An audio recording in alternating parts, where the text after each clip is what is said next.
Hi guys, so in this video we will see how we can host a simple static website on Amazon S3, and then we will see how we can use Route53 to route the traffic from our domain to S3 bucket. I will not just walk you through all the steps to host the website and then route the traffic. Rather, I will try to explain all the available options that you will see in Amazon S3 console or the Route53 service console. So you people get the idea about why we are selecting that particular option or why we need to perform that particular step. So for us, the first step would be to create the bucket and then configure that bucket to be served as a static website. And then we have to register the custom domain inside the Route 53 service, which will then route the traffic that is coming to our domain, which is concept++.me, to route the traffic to bucket URL, which is this one. So if the user try to access this domain concept++.me, then the Route 53 will route the traffic to this bucket. So before we start, let me show you the template which we are going to upload. So this is a static website which is currently running on my local server. So we are going to upload this website on Amazon S3. Okay, so let me show you the files. So these are some HTML files, or we have some JavaScript files as well, and some images and some CSS files. So we are going to upload all this content in our S3 bucket, and then we will configure that bucket to be served as a static website. So let's get into the S3 service. So you can search for the S3 service in the search bar itself. So this is the search bar. You can search for S3 service and you can then select this.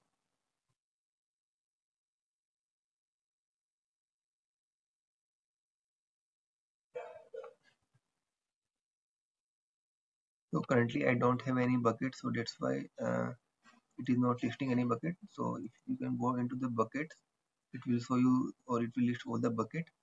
So this is how the S3 service console will look like. Before going to start, let me introduce about the S3 service. So S3 stands for Simple Storage Service, which is basically a storage service. And in S3 we have a concept of bucket and objects. Bucket, you can consider it as a container, and in that container we upload all the files and folders, and these files and folders will be stored as a objects. So let's create our first bucket. So click on the create bucket. So now we will discuss all the options that you will see in the this screen. So first one is the bucket name. So the bucket name must be unique. It should be globally unique. It cannot be duplicate. Okay, so should be globally unique. And the bucket name must be exactly matched to your domain name. So in our case, the domain is concept++.me. So I have entered it concept++.me. So it makes sure to have domain name exactly matches to your domain name. The bucket name should be matched to your domain name. And then AWS region. So you can select any AWS region based on your customer location. If your customer are mostly in the US region, you should select any of the US region. If your customer are in AC region, you should select any of the AC region, and you can find all the region in this drop down. Okay. For this demo, let's select North Virginia as a US region, and then object ownership.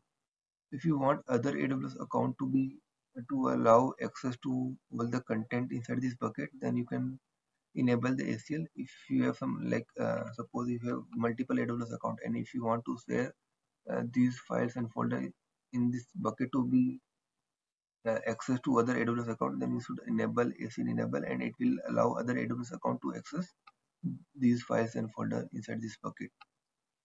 Okay. And then public access. If we select this block all the public access, that means we are blocking all the public access from the internet. So no one from the internet can access the files and folder from this website or from this bucket. For now, let's select this block all the public access, and later we will update this option, and we will also update the bucket policy so that it will be accessible from the internet. But for now, let's select block all the public access. And then bucket versioning. So in S3 we have a concept of bucket versioning, which is very interesting concept. So the versioning means it will allow us to have multiple version of a single file. So if you upload the same file with the same name, then it will create the new version of that file. It will not replace or delete the old version old file, rather it will create a new version of that file.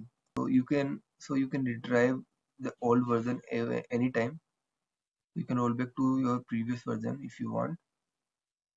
So, but for this demo, let's keep it the disable. We don't need the bucket versioning as of now. And the tags are completely optional. So tags are basically used to organize the resources in the AWS.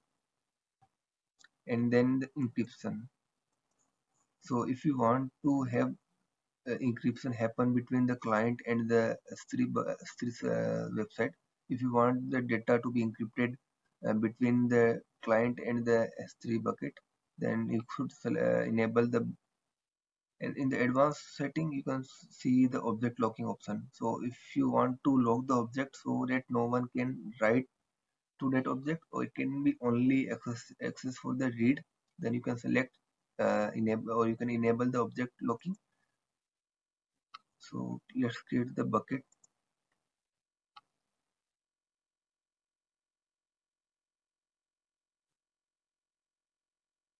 Okay, so the bucket is now created. So select the bucket.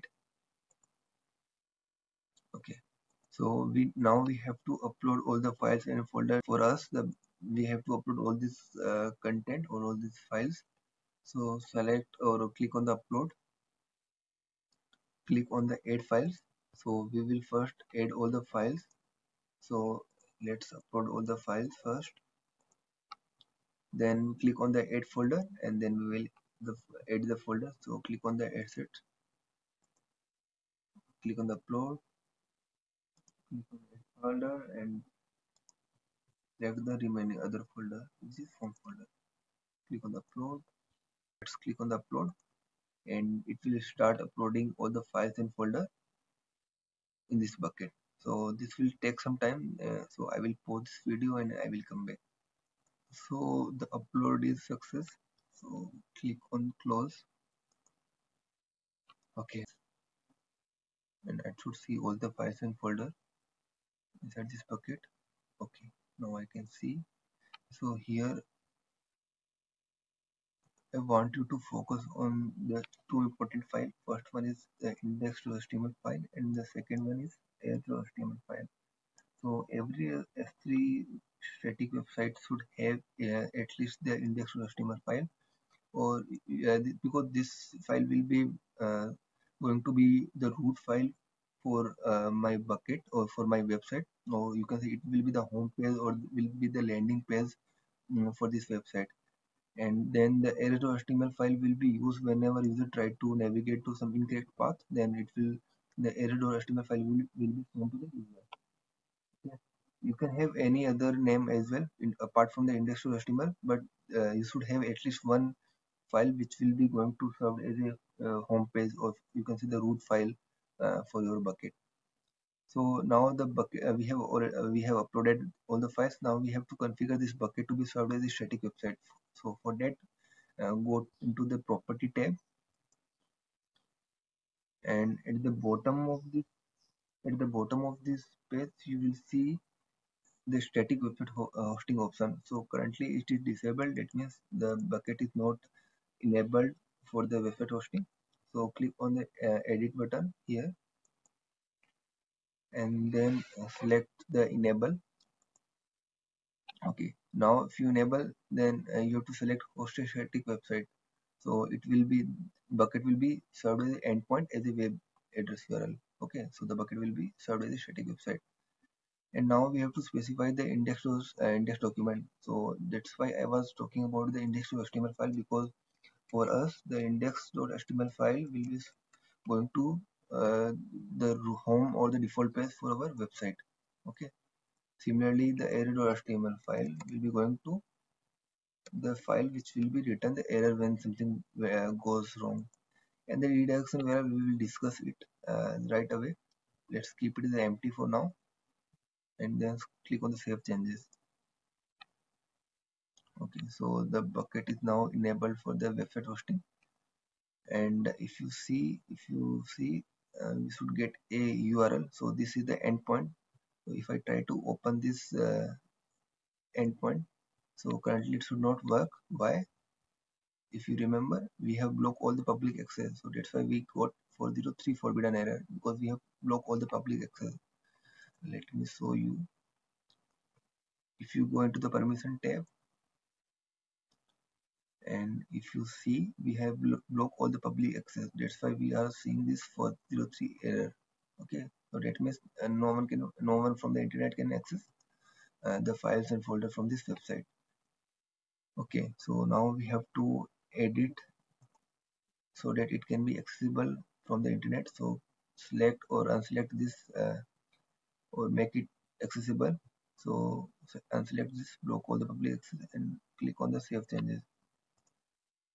Click on the confirm, type the confirm, click on the confirm. Okay, so now the bucket is accessible from the internet, but we have also have to update the bucket policy. In AWS, we have concept of bucket policy. So that means we have click on the edit, and the bucket policy basically tells who or who can access which resources. I have a policy ready, so I will select this policy and I will paste it here. I will explain the policy, don't worry.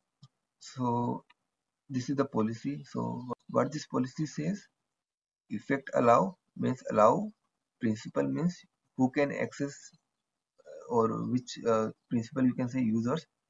User is star, which means wildcard, means everyone. So allow everyone to access or to get the object. Get object means read the object from this bucket.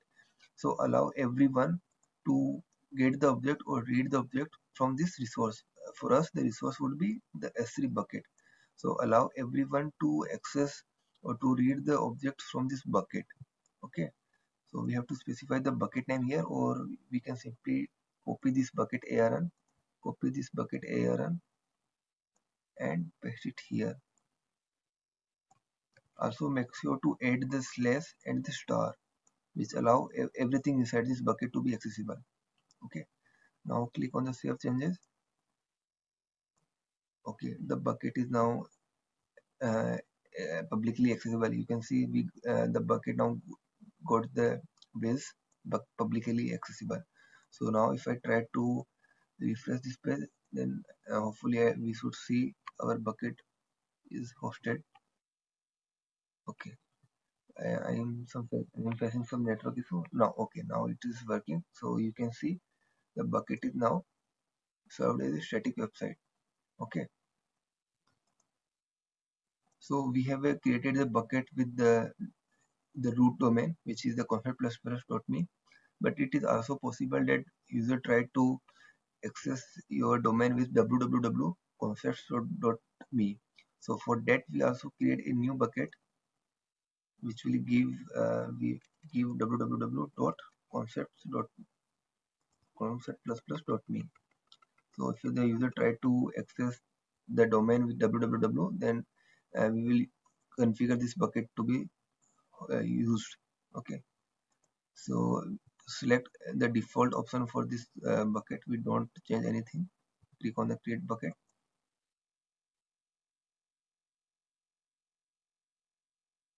Okay. So now we will configure this bucket to be redirect all the traffic that is coming to it. We will configure this bucket to redirect all the traffic to this root domain, because we want this bucket to be served as a root bucket. Okay. So everything coming to this bucket should redirect to this bucket, also or this domain. Okay, so we will configure this bucket, and we will configure this bucket to be served as a static website, and then we will enable this bucket to redirect all the traffic to our root bucket. So for that we need to click on the property. We will not update any, we will not upload any files and folders inside this bucket, because we want all the traffic to be served from our root domain. So let's select the property tab or property option, and we will enable the bucket for the website hosting. So click on the edit, click on the enabled, and this time we will select redirect request for an object. So If this bucket or if this domain get any traffic, get any request, then simply redirect the request to our concept plus plus domain. Okay, and click the HTTP protocol, because S3 only allow HTTP protocol. It won't allow HTTPS protocol. So click on HTTP and save changes. Okay, so we got the two buckets ready. So we have completed the first step. So let me go into the diagram. So we have completed the first step. We have created the bucket and we have served this bucket to be served as a static website. Now we will configure the Route 53 to route the traffic from our domain to this S3 bucket. So for that, let's go into the Route 53 service. Search for the Route 53 in the search bar. Click in the open a new tab.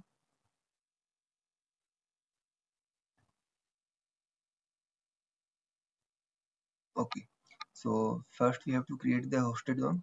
I have already purchased the domain and I have already created a hosted zone for my for my domain. So for me the domain is concept++.me. So I have created the hosted zone with the domain name concept++.me. So when you create the hosted zone, it will automatically create the two record for you.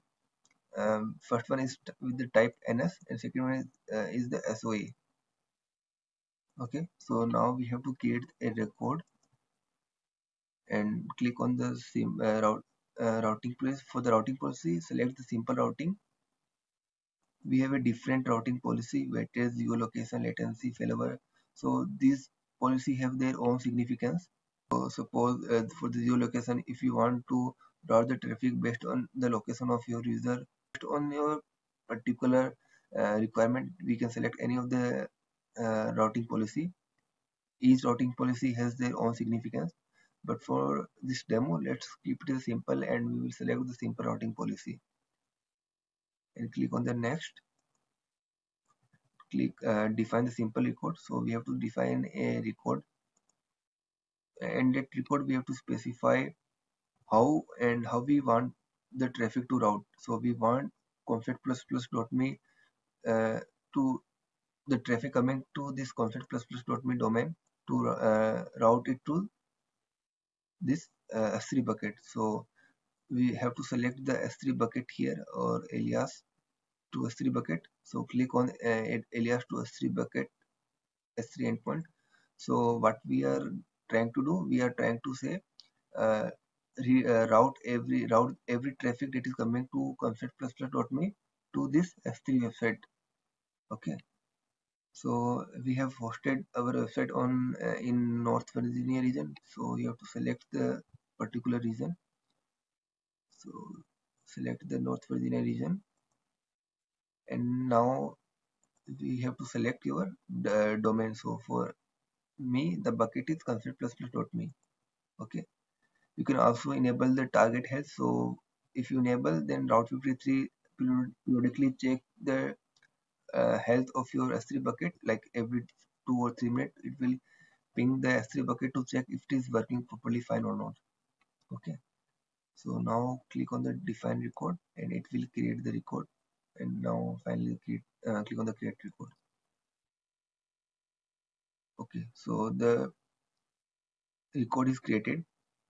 So we created the record for our root domain. Similarly, we have to create the record for our www.concept++.me domain. Okay, and it will take some time to propagate the DNS. So we have to wait for like 60 minutes, 60 seconds at least. So meanwhile, we will create another record for our www.conceptplus.me domain. So click on the simple route policy, select the simple route policy and click on the next. Define simple record, and this time we will say www.concept.me. So route everything from www.concept.me to the bucket, which is the alias to S3 endpoint. Select the region, which is North Virginia region. and select our bucket endpoint, which is www.concept++.me, and click on define simple record. Click on the create record. Okay, now the record is created. So we created the two record. So hopefully if the DNS has been propagated successfully, then we should see the concept++.me should redirect the traffic to our S3 bucket. So if I click it in new tab, I open. Okay, perfect. Seems like yes. So our bucket, so all the traffic that is coming to this domain is now redirect to this bucket. Okay. In the next video, we will integrate the Cloudfront distribution with this S3 static website.